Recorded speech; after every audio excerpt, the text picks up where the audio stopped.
with eraser also. Don't worry, use eraser, use it sparingly because the watercolor may not get applied properly. Now here I am taking sap green and lemon yellow color mixed together, and starting with that, if you remember, the tip of the bananas was greenish in color, and then eventually give a first wash to the bananas, which is pure yellow, so lemon yellow, and as the watercolor dries, you should remember, it will become faint. Now this particular reason for selecting this still life is to show you the concept of layering. As you will see, we will have 3 or even 4 layers in all these, especially the apples. In bananas, normally is I think quadrangular in shape, that is, it has 4 faces on the top side, and of course after removing the peel it is round in shape. But the point I am making is, this outside surface you will find the edges clearly of different colors because of the shadow forming on one side of the banana, and the edge is part of the banana. Therefore I am not I am leaving the edge as it is in many cases.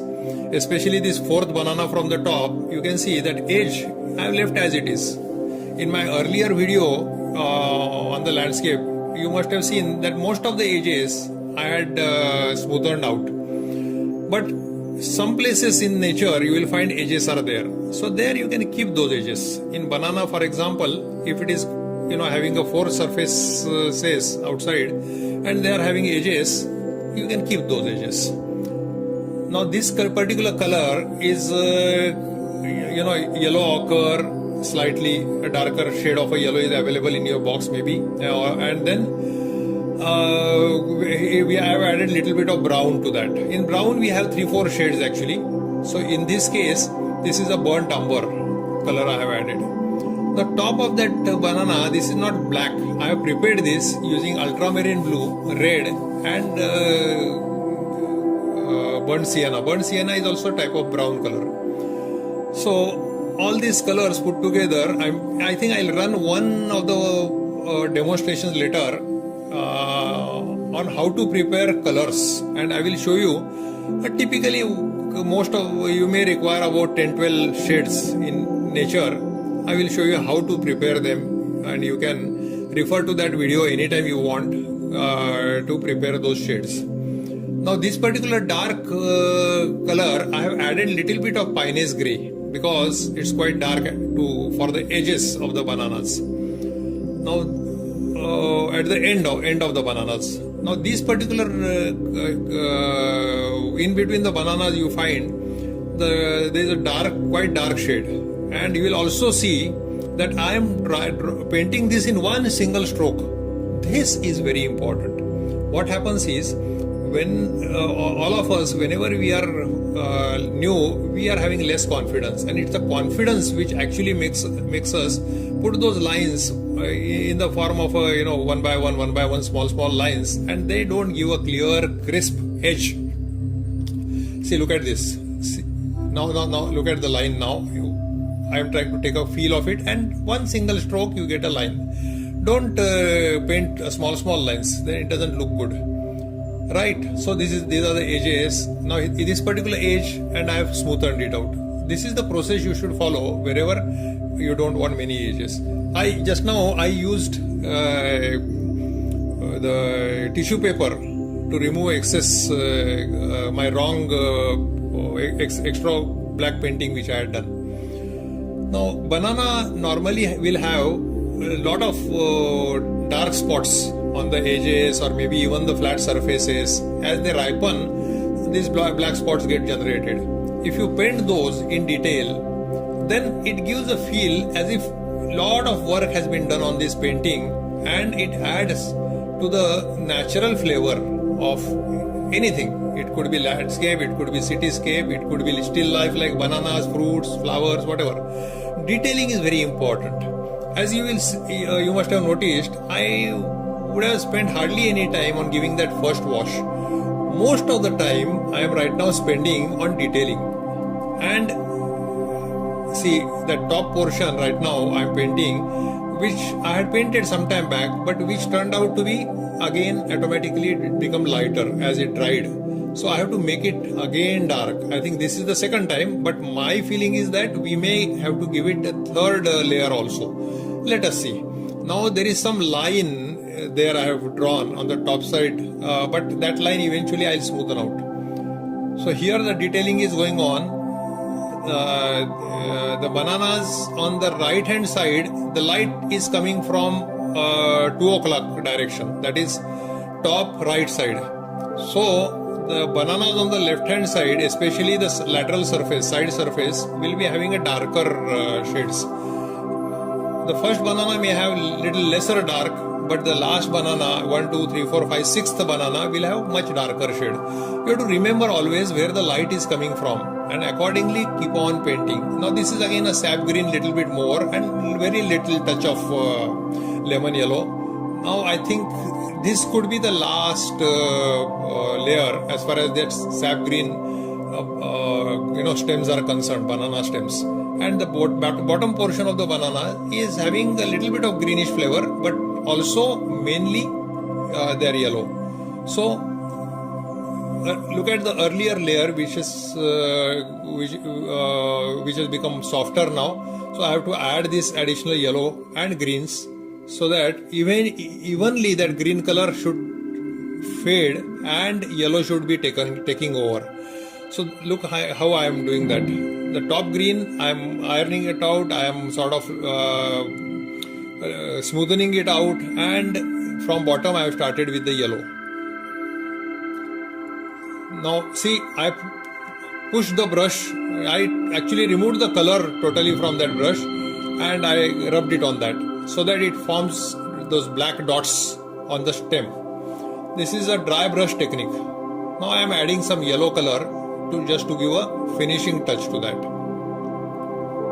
Now this actually I am giving after I have painted the apples because my wife suggested that original bananas are more yellow and wives cannot be wrong, right?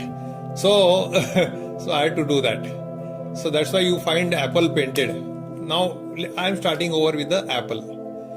This is a beautiful fruit as far as the painting is concerned, but there are white dots, small white dots, and which is difficult to paint because in watercolor, paint anything white, you have to leave that paper as it is. So I am using the masking fluid. So those dots, I have put some masking fluid. The masking fluid is nothing but some rubbery stuff on which the watercolor doesn't get painted. So those white dots and some part on the top, I put the masking fluid and allowed it to dry. After drying now, I am starting with the first layer of the apple. Now these apples, again the light is coming in this case also from the top right hand side. And the apples also are greenish in a particular part. And rest of the part, they are sort of pink and dark red and things like that. So this is the first layer, in which after the yellow I am using this pink color. This pink I am actually using opera pink, but you can also from your box take crimson red and add some white color to make a pink color. That should be okay. Now this is almost the first layer and I have started with the second layer. See, apple would be having 3, 4, 5 layers. This is the second layer going on. Apple in the center part is a very dark in color, and this is the shadow of the first apple on the second one. So this is further dark. This is the third layer going on. Can you see the additional values? Value means darker shade. Lower value, higher value. Higher value means a darker shade of the same similar color. So here I am trying to make that particular thing darker by adding little bit of ultramarine blue. You will be surprised how blue can make it darker, but it is true. As I said, I will be conducting a separate program on the values and on the mixing up of colors and things like that. So you will find it easier. But right now you can follow my instructions. This is now the fourth layer going on. by adding further more red and ultramarine blue to make it dark. But our apples, if you in front of me, I am having this photograph which I have taken from my apples at home. Now these apples are much darker even than this. So I will require maybe fourth or fifth layer also. But allow the layers to dry also, no problem, and then eventually start with the subsequent layer. If you want it to merge also, then you can do it on partly dried surface also. In this case, by the time I complete the second apple, the first one is getting dried. Now here, second apple I have started, it is almost dry. So don't worry, it will. But color whatever you are taking, it should have adequate water. Even if it is dark color, the water should. Look how I've prepared. I'm adding ultramarine blue, and it is becoming darker and darker. Now this particular part of the apple where there is a stem which is connecting the apple to the plant, that part is very dark, and how I have made it extremely dark. I think this could be the last layer for the apple number 2. See how I have evened out or smoothened out that particular dark part of that apple. I am turning around the picture so that the front of the brush I am able to control better and make the clear differentiation between the two apples where the shadow is forming. That shadow also is quite dark in value. Now coming back to the first apple, the similar shade is in the center of the apple. So I am drawing those without much thinking much. You should not copy paste exact. You should get a feel of that apple and use that color and even out that surface by using little bit of diluted water.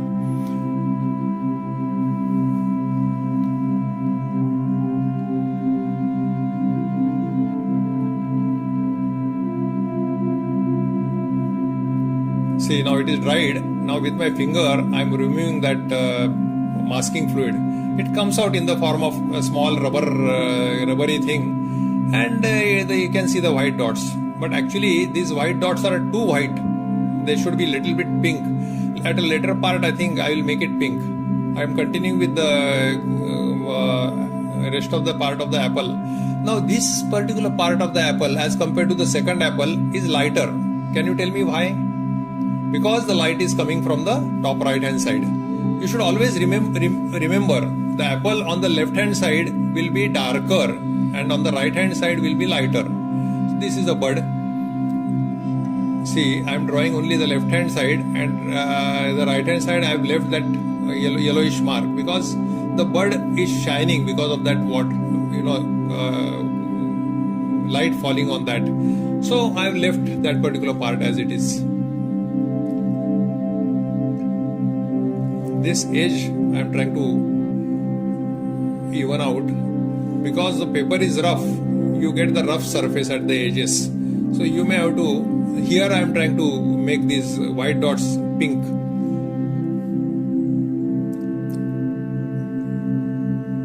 You should do fair amount of detailing and immediately people will know that you are a great artist, and they will feel as if you have taken a lot of efforts, and you have actually. Why not?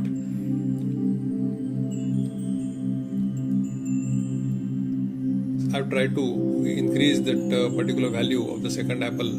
There was too much of a white patch there. Look at the palette, how I'm mixing the colors, adding ultramarine blue and making it dark. This is a shadow. Now shadows, you should remember that normally it will always have a parent color, apple color pink plus ultramarine. So with this the apple is over, and thank you very much for watching.